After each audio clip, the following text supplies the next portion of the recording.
Hello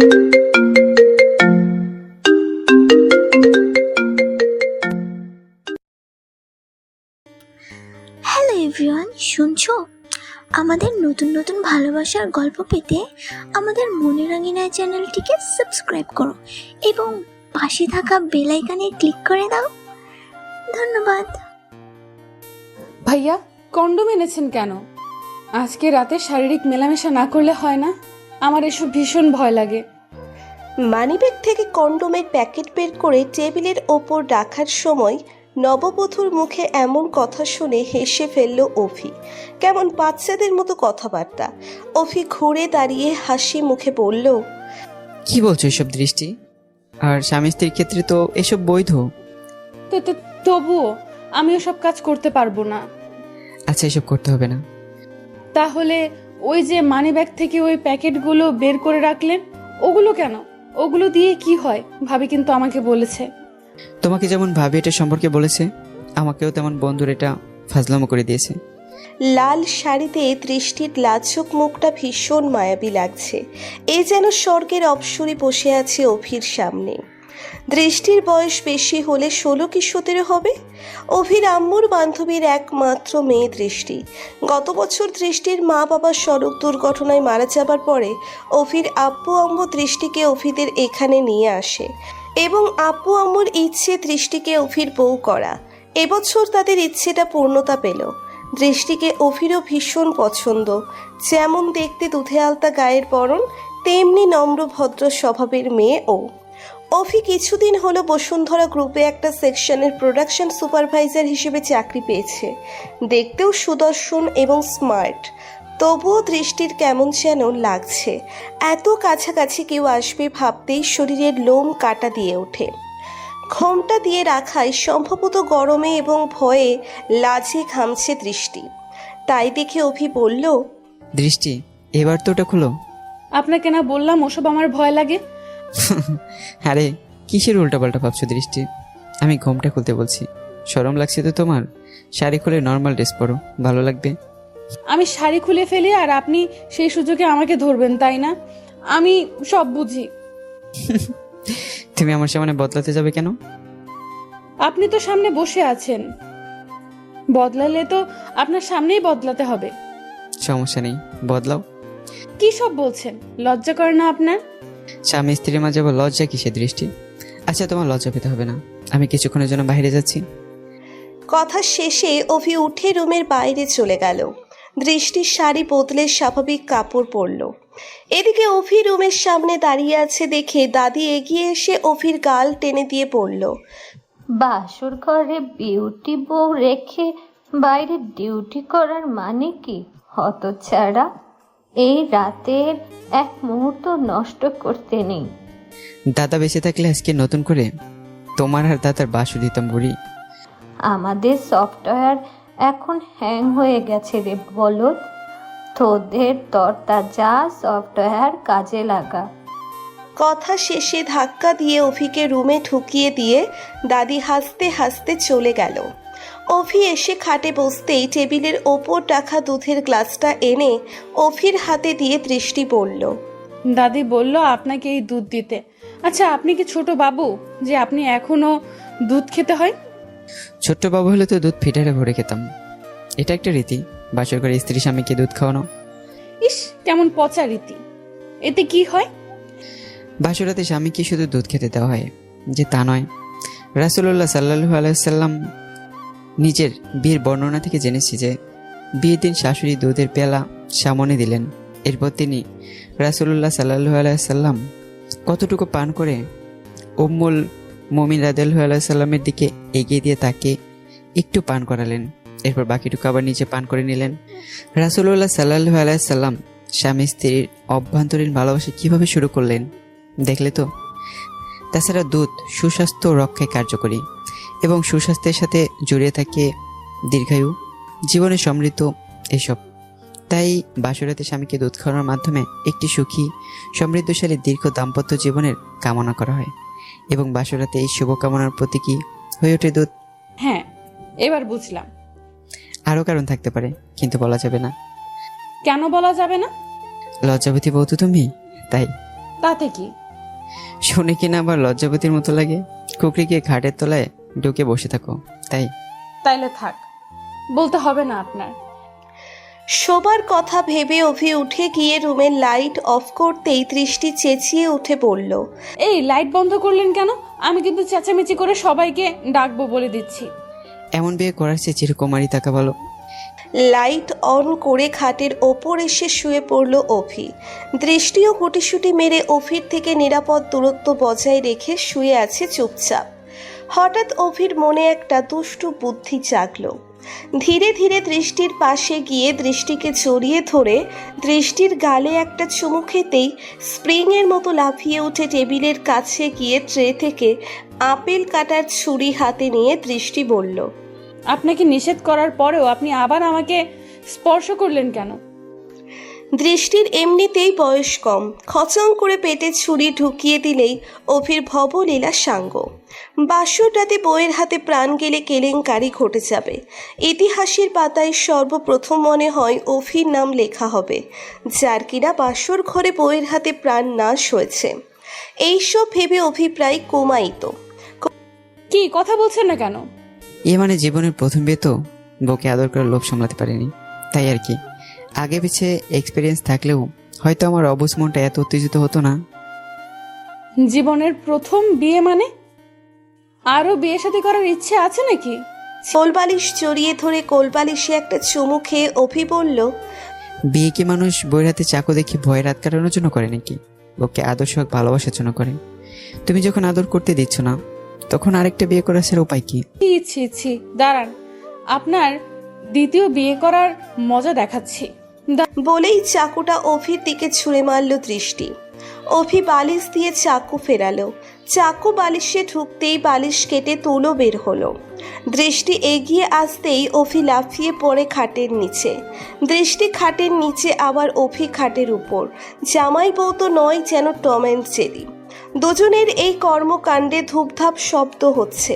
দাদি রুমের সামনে দাঁড়িয়ে সেসব শুনে দরজার বাইরে থেকে দরজায় টোকা দিয়ে বলল, ওরে যা করার একটু ধীরে সুস্থে কর, আজকের রাত শেষ রাত না, এখন থেকে সব রাত তোদের। এই যুগের পোলামাইয়ার মাঝে ধৈর্য সহ্য বলে কিছুই নাই দেখছি। আহারে দাদি, ওদিকে তোমার নাচ ছেলের ভবলীলা সাঙ্গ হচ্ছে আর তুমি মাস্তি করছো। যাই হোক, কথা শেষে দাদি চলে গেল। দুজনেই চুপচাপ। দৃষ্টি বলল, তাতে কি সব বলে গেল এগুলো? ওইসব ওইসব মানে? আরে বাসরাতে যেমন কর্মকাণ্ড ঘটে আর কি। কি সব কর্মকাণ্ড? ওসব মুখে বলে বোঝানো যায় না, প্র্যাকটিক্যালি ধারণা দিতে হয়। দিব? আচ্ছা।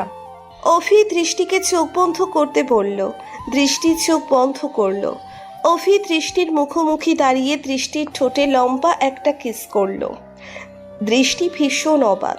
এটা কি হলো? এমন যেন এক উত্তেজনায় দৃষ্টির সমস্ত শরীর থরথর করে কাঁপছে। জীবনে প্রথম প্রথম অভিজ্ঞতার অনুভূতি।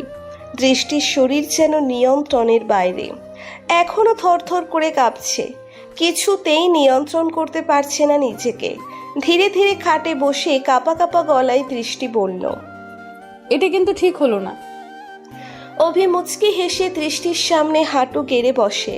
দুহাত দিয়ে দৃষ্টির দুহাত ধরে চোখে চোখ রেখে বলল, দৃষ্টি প্রতিটি ছেলের স্বপ্ন, তার জীবনে এমন একটা সময় আসবে, একটি মানুষ তার একান্ত আপনজন প্রিয়জন হবে, সে হলো স্ত্রী। ছেলেটি তার হৃদয়ের সমস্ত ভালোবাসা উজাড় করে দেবে। স্বামী স্ত্রীর শারীরিক মেলামেশা ভালোবাসার একটা অংশ মাত্র, তবু ভালোবাসার বাইরে তো নয়। তোমাকে স্পর্শ করার অধিকার আমার আছে, এবং সেটা বৈধ। আমার জীবনে সেই স্পেশাল একটা টাচ, যে রাতে সে প্রিয়জন একান্ত আমার মানুষটা আমার সামনে এত এত আদর করব, প্ল্যান করে রাখা সেই মুহূর্ত আজ। নিজেকে কিভাবে সামলাবো বলো? আজ সেই রাত, যে রাতে দুজন দুজনের ভেতরে ঢুকবো, আনন্দে মেতে উঠবো। দুজনে কোনো কিছু আর লুকায়িত থাকবে না দুজনের কাছে। দৃষ্টি, আমি শুধু তোমায় চুমু খেয়েছি, জোর করে তোমার শরীর পেতে চাইনি। তুমি জানো, স্ত্রীর ইচ্ছার ভিতরে শারীরিক মেলামেশা দর্শনের সমান দৃষ্টি। আমি তেমন কিছু চাই না, প্রয়োজনে অপেক্ষা করে যাব তোমার এই ভয় ভাঙ্গার। কোনো একদিন তুমি নিজেই নিজেকে সঁপে দেবে আমার কাছে, সেদিনে অপেক্ষায় থাকবো না হয়। শারীরিক মেলামেশা ক্ষণিকের ভালো লাগা মাত্র। ভালোবাসার বন্ধনে দুজনে পাশাপাশি কাছাকাছি থেকে হাতে হাত রেখে পাড়ি দেব জীবনের বাকিটা পথ। তোমার দায়িত্বেও আমার বাকিটা জীবন। তুমি শুধু ভালোবাসা দিও, আমি আমার সবটা দিয়ে তোমাকে সুখে রাখার চেষ্টা করব। দৃষ্টি মন্ত্রমুগ্ধ হয়ে শুনছে অভির কথা। কত সুন্দর করে কথা বলছে অভি। তবে আপাতত আর কিছু না হোক, তোমাকে বুকে জড়িয়ে না ঘুমাতে পারলে ঘুমাবো না, এটা ফাইনাল। দৃষ্টির মুখটা লজ্জায় লাল হয়ে উঠল। রুমের লাইট অফ করে ডিম লাইট জেলে খাটে এসে শুয়ে পড়ল অভি। পাশেই গুটিসুটি মেরে বসে আছে দৃষ্টি। কোল বালিশটা তুলে ধরে অভি বলল, ডার্লিং, তোমার এবার বিশ্রামের পালা। এখন থেকে তোমার কাজ বউকে নিয়ে সারবো। অভির পাগলামি দেখে খিলখিল করে হেসে ফেলল দৃষ্টি।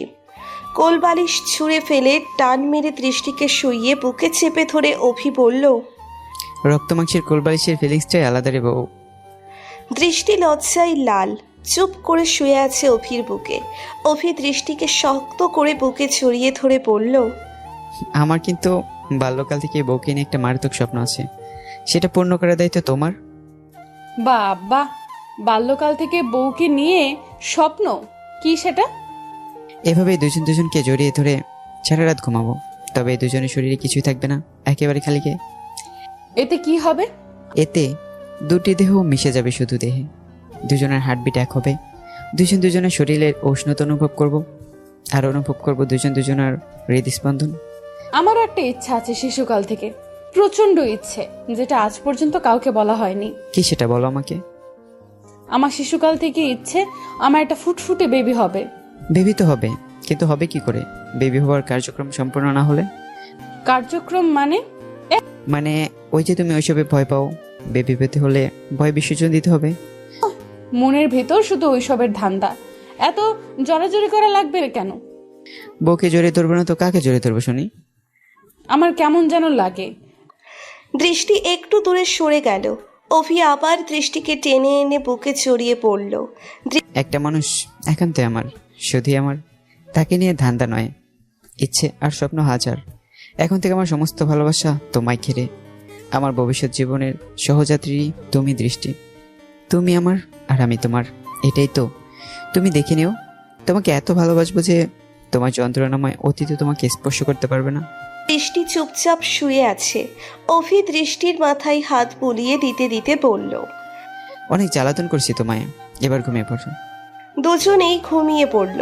খুব ভোরে দাদি এসে দরজায় কড়া নাড়ল।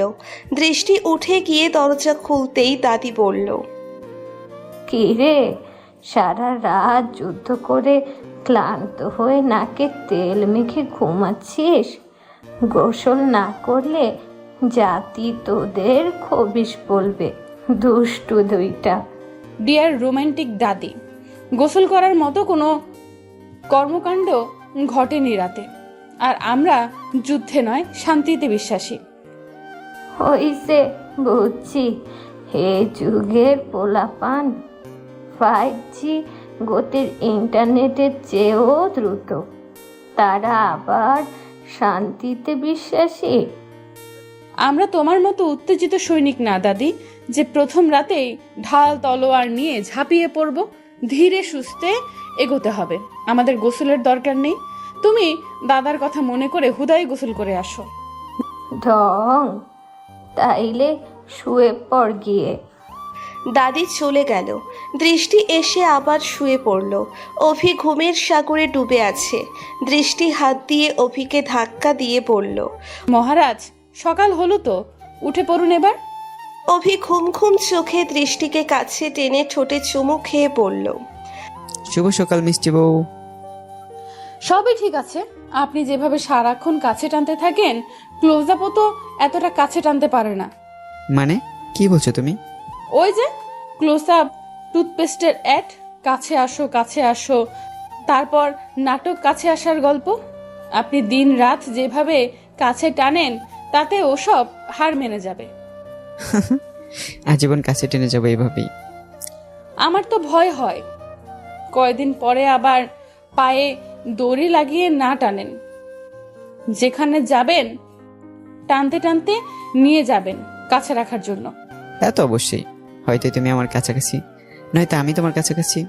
বিষয় হলো দৌড়ে থাকা যাবে না। উঠে ফ্রেশ হয়ে অফিসে যাবার জন্য রেডি অভি। চুপচাপ দৃষ্টির দিকে তাকিয়ে আছে। কি হলো? আমার একটা ইচ্ছে আছে দৃষ্টি। একটা একটা করে তো দেখছি আপনার অসংখ্য ইচ্ছে ওই পোকার মতো বের হচ্ছে। এরপর একটা ইচ্ছে না বলে বলবেন ইচ্ছের গোডাউন আছে। একটা মাত্র বউ, তাকে নিয়ে ইচ্ছার গোডাউন থাকা স্বাভাবিক দৃষ্টি। আচ্ছা বলুন এবারের ইচ্ছেটা কি? অফিসে যাবার আগে বউকে জড়িয়ে ধরে কিছুক্ষণ থাকা এবং বউয়ের কপালে চুমু খাওয়া।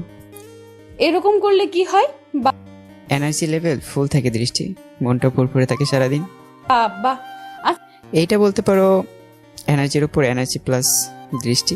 আচ্ছা ঠিক আছে, এনার্জি নিয়ে নিন, এনার্জি প্লাস নিয়ে নিন, যা ইচ্ছা হয় করেন স্যার।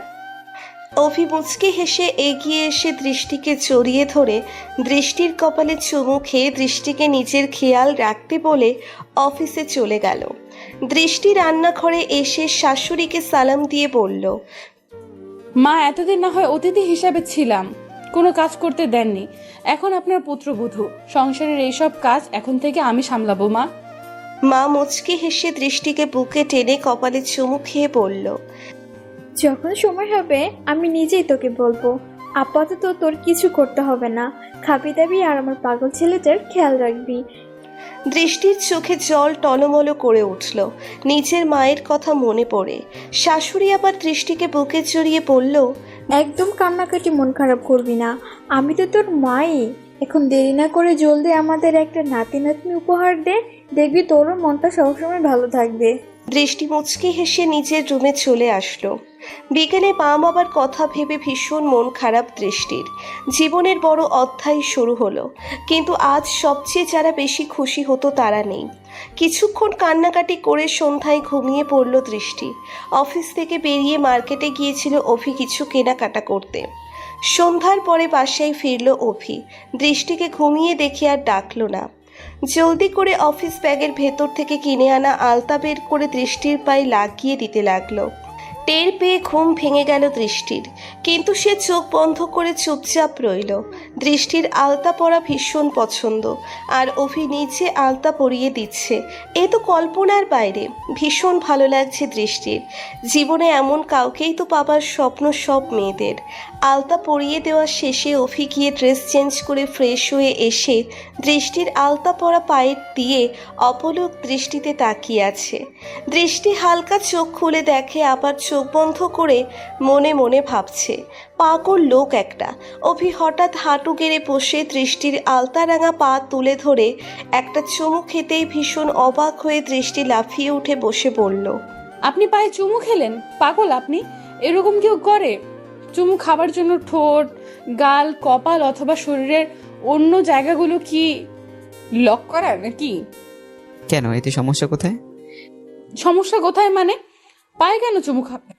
আমার তো কেমন যেন লাগছে। এবার তাহলে ব্যাখ্যা দিই। কোরআনে আল্লাহ তাআলা বলেন, তোমাদের স্ত্রীগণ তোমাদের জন্য ক্ষেত স্বরূপ, সুতরাং তোমরা তোমাদের চাষাবাদ ক্ষেত্রে আসো, যেভাবে খুশি সেভাবে।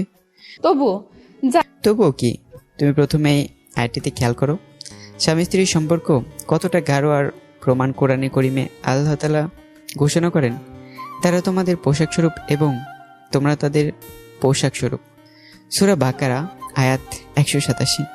এই আয়াতের আলোকে বলতে গেলে আপনি নিজের স্ত্রীকে সব ধরনের আদর করতে পারবেন, কিন্তু নিষিদ্ধ বিষয়গুলো ব্যতীত। নিষিদ্ধ বিষয় বলতে লজ্জাস্থানে মুখ লাগানো, এটাও নিকৃষ্ট কাজ বলেছে ইসলাম। সুতরাং আমি আমার স্ত্রীর পায়ে চুমু দিতে পারবো। আর বাবা বাঁচা গেল, এবার শুধু চুমু না, পা দুইটা কাটটা খেয়ে ফেলেন। দৃষ্টি, আমাদের মনে রাখা উচিত, একজন নারী তার স্বামীর কাছে শুধু ভাত কাপড়ের জন্য আসে না।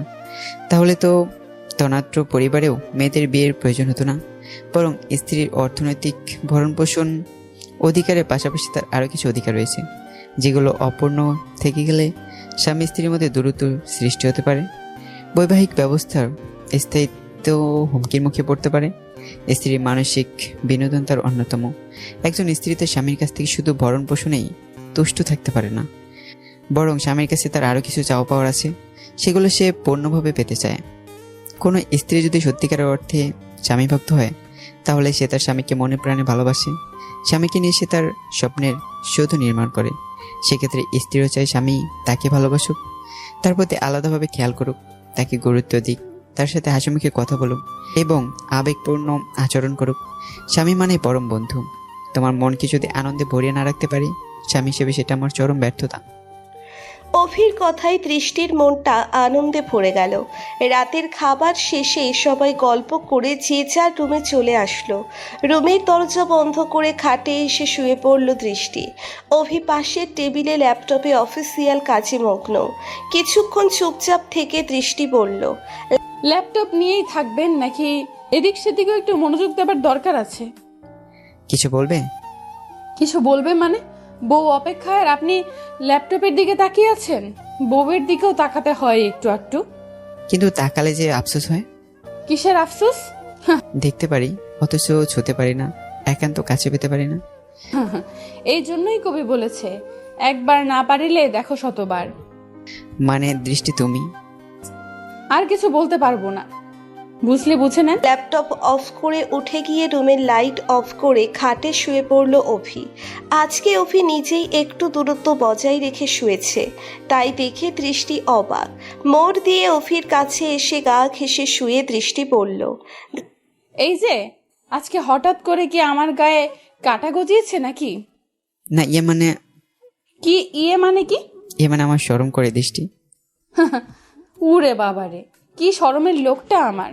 তো কি, এতদিন আমি পেতে চেয়েছি, তুমি দাওনি, আজ তুমি সেদে দিচ্ছ, তাই আমার শরম করে।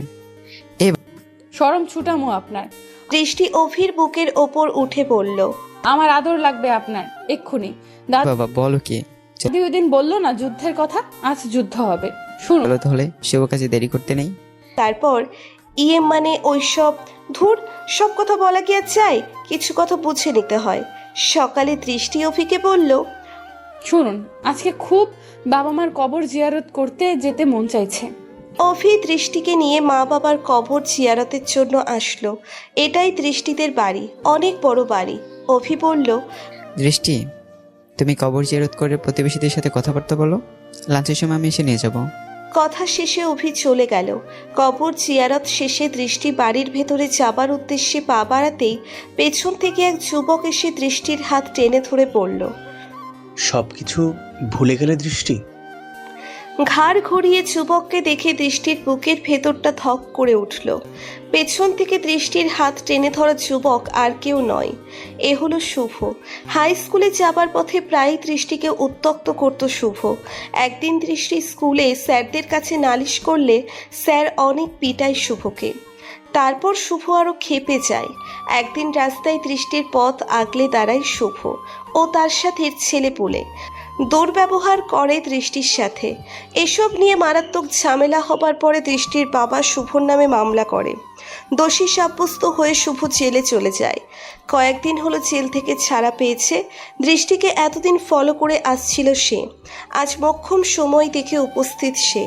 শুভ দৃষ্টির হাত শক্ত করে ধরে বলল, জেলখানার দিনগুলো ভীষণ কষ্টের দৃষ্টি।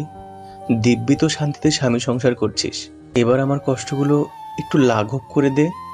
এসবের মানে কি শুভ? মানে বোঝো না? তুই তো এখন অন্য কারোর হয়ে গেছিস, দেহটা দিয়ে অন্তত আমার কষ্ট লাঘব করতে পারো। ঠিক, তোর মতো নোংরা মনের মানুষ কখনো ভালো হয় না। ভালো হতে চাই না, তোরা তো অহংকার কিভাবে আসে দেখতে চাই। শুভ ছেড়ে দে বলছি, ভালো হবে না কিন্তু। ভালো না হোক, খারাপ কিছু তো আজ হবে। তো শুভ ছেড়ে দে আমায়। তোর আর তোর বাবার অহংকার কই গেল আজ? আমার জীবনের এতগুলো দিন পচে গেল জেলে, তোর বাবাও তো মাটির নিচে, কে রক্ষা করবে এখন শুনি? বড় ঘরের পেছনে একটা রান্নাঘর, সেখানে দৃষ্টিকে নিয়ে ঢুকে দরজা বন্ধ করে দিল শুভ। বাড়িতে দীর্ঘদিন কেউ বসবাস না করায় ছাড়া বাড়ি হয়ে গেছে। আশেপাশের কেউ কখনো ভুলেও উকি পর্যন্ত মারে না এই বাড়িতে। শুভ টান দিয়ে দৃষ্টির বুকের ওড়নাটা নিয়ে দৃষ্টির বুকের দিকে ইশারা করে বলল, ভালোই বড় হয়ে গেছিস রে, নিজে খুলবি নাকি আমার কষ্ট করে সবকিছু করতে হবে? দৃষ্টি চিৎকার করে উঠতেই শুভ একটা চাকু বের করে দৃষ্টির গলায় ধরে বলল, চিৎকার করলে প্রথমে তোর জিভ কাটবো, তারপর তো শরীরের বিশেষ বিশেষ অঙ্গ কেটে টুকরো টুকরো করব, মনে রাখিস। এই ভর দুপুরে কেউ কিচ্ছু টের পাবার আগেই খেল খতম।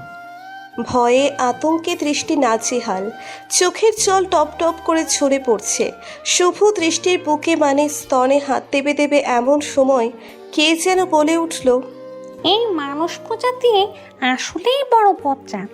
মানে স্বর্গে গেলেও গ্যাঞ্জাম না করে শান্তিতে থাকতে পারবে না মনে হয়। শুভ চমকে উঠে চাকু হাতে চারিদিকে চোখ বুলিয়ে কাউকে না দেখে বলল, এই শালা, কে তুই? সাহস থাকলে সামনে আয়। হালকা করে কানের উপরে একটা দিয়ে সাময়িক সময়ের জন্য কমায় পাঠানোর আগে দুলাভাই ডাক। এই তোর সামনে আয় শালা। চাকু দিয়ে কুপিয়ে যদি তোর দুলাভাই হবার শখ না মিটাই। এর জন্যই বলি, তোরা মানুষ প্রজাতি যেমন ঘাটতেরা তেমন বজ্জাত। মানুষ প্রজাতি মানে কি? তুই কি মঙ্গল গ্রহ থেকে আসা এলিয়েন? আমি কি তা বোঝো না? এই মাথা মোটা মূর্খ শালা। এরকম ছাড়া বাড়িতে কি তোর বোন জামাই এসে থাকে? কি থাকে বোঝো না পথ? মানে ইয়ারকি মারা হচ্ছে নাকি? মারতে মারতে সব ইয়ার্কি মেরে ফেললে পৃথিবী থেকে একসময় ইয়ার্কি বিলুপ্ত হয়ে যাবে। তাই আমি ইয়ার্কি মারি না কখনো। মজা করা হচ্ছে তাই না? একবার সামনে আয় সাহস থাকলে। আমি সামনে আসলে হিসু করে প্যান্ট ভেজাবি। পরে এই মেয়ের সামনে একটা কেলেঙ্কারি ঘটে যাবে। তার চেয়ে মেয়েটিকে ছেড়ে চলে যা এখান থেকে। তুই কে জানি না, এত যদি সাহস থাকে তবে সামনে আয়, আমার হাত থেকে এই মেয়ের ইজ্জত রক্ষা করে দেখা। কথা শেষে শুভ দৃষ্টিকে জোর করে শুইয়ে ফেলে। দৃষ্টির বুকের ওপর ঝুঁকে পড়তেই শুভ ছিটকে গিয়ে দেওয়ালে আছড়ে পড়ে ফ্লোরে পড়ল ধপাস করে। মনে হলো কেউ শুভর পা ধরে ছুঁড়ে মেরেছে। ভীষণ ভড়কে গেল শুভ। দৃষ্টিও অবাক, এসব কি হচ্ছে? সেই কণ্ঠস্বর আবার বলল, মেয়েদের শরীর ভালোবেসে পেতে হয়, জোর জবরদস্তি নয়। তোদের কাছে তুচ্ছ মনে হলেও একটা মেয়ের কাছে শ্রেষ্ঠ সম্পদ, এবং সেটা একজনের, মেয়েটির প্রিয়জনের। ভালোবেসে ভরসা করে মেয়েটি যাকে সঁপে দেবে শুধুমাত্র তার। কিন্তু আপনি কি? আমি মজনু। কিন্তু আপনাকে দেখতে পাচ্ছি না কেন মজনু স্যার? অদৃশ্য হবার পোশাক পরে আছেন নাকি? ওরে বল, সব মজনু কি আর ইতিহাসের পাতায় টাইপিংয়ে আটকে থাকে? কিছু মজনু ভূত হয়ে বাগ বাগিচায় ঘুরে বেড়ায়। এই মেয়ের জন্য আমার জীবন বরবাদ মজনু ভাই, আমি প্রতিশোধ নিতে চাই। একটা মেয়ের ইজ্জত নষ্ট করে কোনো সুস্থ মস্তিষ্কের মানুষ প্রতিশোধ নিতে পারে না। তুই তো অসুস্থ। অসহায় একটা মেয়েকে দেখে ভূতের মনেও মায়া জাগে। আর তুই তো মানুষ। আসলে তোরা মানুষরা এখন হায়নার চেয়ে হিংস্র, মনুষ্যত্বহীন পশু। তুই যে দুধে ধোয়া তুলসী পাতা, তার কি প্রমাণ? মজনু ভাই, আপনার নাম শুনে বোঝা যায় ভূত হলেও আপনি ভালো টাইপের ভূত। আপনি এখান থেকে আজকে চলে যান, আমাকে আমার কাজ করতে দেন। এখান থেকে চলে যাব মানে? মানুষের যন্ত্রণায় লোকালয় ছেড়ে এখানে আসলাম নির্জনে। এখানে এসেও সেই বজ্জাত মানুষ এসে হাজির। দিব্যি ঘুমাচ্ছিলাম, তো ধস্তাধস্তের কারণে ঘুম ভেঙে দেখি এমন কাজ করতে চলেছে যেটা আমার ময়নার অপছন্দ ছিল। ভাই, মজনুদের তো থাকে লায়লা, আপনার বেলায় কেন ময়না? সব মজনুর চেয়ে লাইলা থাকবে এমন কোনো চুক্তি ইতিহাসের কোথাও নেই। বেঁচে থাকতে হাবিজাবি ভিডিও দেখতাম মাঝে মধ্যে। ময়নার সেটা অপছন্দ ছিল, খুব খুব করে বারণ করতো ওসব যাতে না দেখি। সেই কুকর্ম তুই আমার সামনে লাইভ করতে চাইছিস, অসভ্য। আর একবার পারলে দৃষ্টিকে স্পর্শ করে দেখ। তোর বিচি বের করে যদি মার্বেল না খেলি তবে আমিও ভূত মজনু না, হারামজাদা বিটকেল। এদিকে অভি এসে দৃষ্টিকে খুঁজে খুঁজে হয়রান। অবশেষে বাড়ির পিছনে এসে এই রুমে দৃষ্টিকে শুভর সাথে একই রুমে দেখে থমকে গেল অভি। তাহলে কি এই ছেলের সাথে দৃষ্টির কোনো অবৈধ সম্পর্ক আছে? দৃষ্টির বুকে ওড়না নেই এবং নাজেহাল অবস্থা। অন্য এক যুবকের সাথে একই রুমে এই অবস্থায় একটা মেয়েকে দেখলে যে কেউ বাজে কিছু ভেবে বসবে। অভির বেলায়ও তাই ঘটল।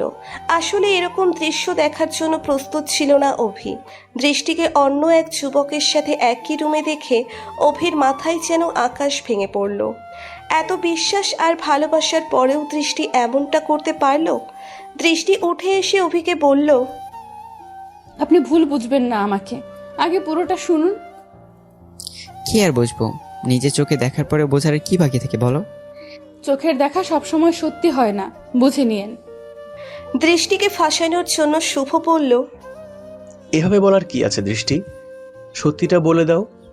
অভি কি তোমার অপছন্দ? তুমি মুক্ত হয়ে আমার কাছে আসতে চাও, ভয় কিসের? বলে দাও দৃষ্টি। ঠিক এই মুহূর্তে দৃষ্টি কি বলবে ভেবে পাচ্ছে না। নির্বাক দৃষ্টির চোখে জল টলমল। দৃষ্টি, কোনো কিছু পাওয়ার জন্য জোরাজুরি আমার ভীষণ অপছন্দ। জোর করে যা পাওয়া হয় তাতে মানসিক প্রশান্তি থাকে না। আমি ভালোবেসে তোমায় চেয়েছি, তুমি ভালোবেসে অন্য কাউকে চাইছো, এটা দোষের কিছু নয়। দৃষ্টির বাবার রেখে যাওয়া সম্পত্তির লোভ সামলাতে না পেরে হুট করে বিয়ে করে ফেললেন। বাহ, দৃষ্টিকে ভাবার সময়টুকু পর্যন্ত দিলেন না। তোমাকে সব কে বলেছে? যার সাথে অন্যায় করেছেন সে বলেছে, মানে দৃষ্টি। দৃষ্টি, আসলে এমন কিছুই নাই। তোমার প্রতি আমার এমন ভালোবাসা লক্ষ কোটি টাকা দিয়ে কোনোদিন কিনতে পারবে না। তোমার সম্পত্তি নয়, আমি তোমাকে ভালোবাসি দৃষ্টি। আর ভালোবেসে আজীবন থেকে যেতে চেয়েছি তোমার দৃষ্টি সীমায়, আর তোমাকে রাখতে চেয়েছি আমার দৃষ্টির সীমায়। তুমি নিজের সুখের জন্য ইচ্ছে হলে চলে যেতে পারো দৃষ্টির সীমার বাইরে, কিন্তু হৃদয়ের সবটা জুড়ে থেকে যাবে আজীবন। কথা শেষে একটি দীর্ঘশ্বাস ফেলে মাথা নিচু করে হেঁটে চলে গেল অভি। শুভর মুখে শয়তানি হাসি, আর দৃষ্টির চোখ থেকে অঝরে জল পড়ছে। আসলে এরকম পরিস্থিতিতে তো কখনো পড়েনি, তাই কিভাবে এমন পরিস্থিতি সামলাবে জানা নেই। গলা শুকিয়ে কাঠ, কথা বলবার মতো অবস্থা নেই। মেঝেতে বসে পড়ে কাঁদতে লাগলো দৃষ্টি। শুভ বলল, প্রতিশোধ এভাবে নিতে হয়, একদিনের অ্যাকশন, আজীবনের চোখের জল। সাকসেস আমি। এতদিনে মনের জ্বালা নিভল। শুভর কথা শেষ হতে না হতেই শুভর গালে অদৃশ্য থাপ্পড় পড়ল ঠাস ঠাস করে। তারপর অদৃশ্য মজনু বলে উঠল, বাহ, একসময় যাকে পেতে চাইছি ভালোবেসে, আজ তার চোখের কোণে জলের কারণ তুই। এটাকে ভালোবাসা বলে না, কারণ ভালোবাসলে কেউ ভালোবাসার মানুষটার ক্ষতি করতে চায় না বা পারে না। তোর মতো একটা অসভ্যকে চিনতে পেরেছিল দৃষ্টি, এটাই ভাগ্য। অদৃশ্য মজনু শুভর ঠ্যাং ধরে কয়েকটা আছাড় মেরে বলল, এমন প্রতিশোধ নিতে নেই যাতে কারো জীবন নষ্ট হয়ে যায়। আজীবন একটা মেয়ের চোখে জল ঝরানো কোনো মানুষের কাজ নয়, অমানুষের কাজ। দৃষ্টি, তোর কারণে আমার জীবনের কতগুলো দিন নষ্ট হলো, এবার তোর জীবনের সবগুলো দিন বরবাদ হবে, এটাই আমার শান্তি। হঠাৎ আবার ফিরে এসে দরজায় দাঁড়ালো অভি। ভেতরে এসে দৃষ্টিকে টেনে তুলে বুকে জড়িয়ে কপালে চুমু খেয়ে বলল, চোখের জল কখনো মিথ্যা বলে না দৃষ্টি, আর আগের বেশি ভুল বোঝা কোনো বুদ্ধিমানের কাজ নয়। আমি আড়ালে গিয়ে সব শুনেছিলাম। শুভর মতো কিছু অমানুষের কারণেই শত শত জীবনে দুঃখের সাগরে ভাসছে, ওর জন্য ব্যবস্থা করা হয়েছে। একটু পরে দুজন পুলিশ এসে শুভকে চ্যাংদোলা করে নিয়ে চলে গেল। দৃষ্টি কান্নাচরিত কণ্ঠে বলল, আপনি তো আমাকে ফেলে চলেই গিয়েছিলেন। চলে যায়নি, আসলে রাগের মাথায় সিদ্ধান্ত নেওয়া বোকামি। একটু আড়ালে গিয়েছিলাম। যে ভালোবাসে সে ছেড়ে যেতে পারে না কখনো। একজন আমার প্রতিটি মুহূর্তই থেকে যেতে চায় ভালোবাসা মানুষটার দৃষ্টির সীমায়। দুজন দুজনকে জড়িয়ে ধরে আছে। অদৃশ্য মজনু তাই দেখে বলে উঠল, এ সোনামণিরা, তোমরা এখানে এভাবে জড়াজড়ি করলে আবহাওয়ার টেম্পারেচার বেড়ে যাবে, আমার ঘুমে ব্যাঘাত ঘটবে। বাসায় গিয়ে কিসিমিশি খাও মন ভরে, আমার ঘুম দরকার। কেউ নেই, অথচ কণ্ঠস্বর শুনে অভি ভীষণ অবাক। দৃষ্টি বলল, অভি, উনি মজনু, ভূত মজনু। ওনার জন্যই শুভ আমার কোনো ক্ষতি করতে পারেনি। মজনুকে ধন্যবাদ জানিয়ে অভি ও দৃষ্টি চলে আসলো। গভীর রাত। অভিকে জড়িয়ে ধরে দৃষ্টি বলল, শোনেন, আপনি অফিসে চলে গেলে আমার ভীষণ একলা লাগে, কষ্ট হয়। আমার একটা বেবি লাগবে, জলদি একটা বেবি দেন আমারে। বেবি কি মানে ব্যাগে নিয়ে ঘোরা জিনিস নাকি? বেবির জন্য প্রসেসিং করতে হয়। জলদি প্রসেসিং করেন, আমার বেবি চাই। প্রসেসিং ভূতের মতো, অন্ধকার দরকার। লাইটটা অফ করে আসি। জোর হলো না, হেইও হেই, আরো জোরে। হেইও হেই। তারপর প্রসেসিং শুরু হলো। একসময় দৃষ্টির কোল ছুঁড়ে ফুটফুটে একটা বেবি আসে। সুখে ভরে ওঠে দৃষ্টি ও অভির ছোট্ট সুখের সংসার।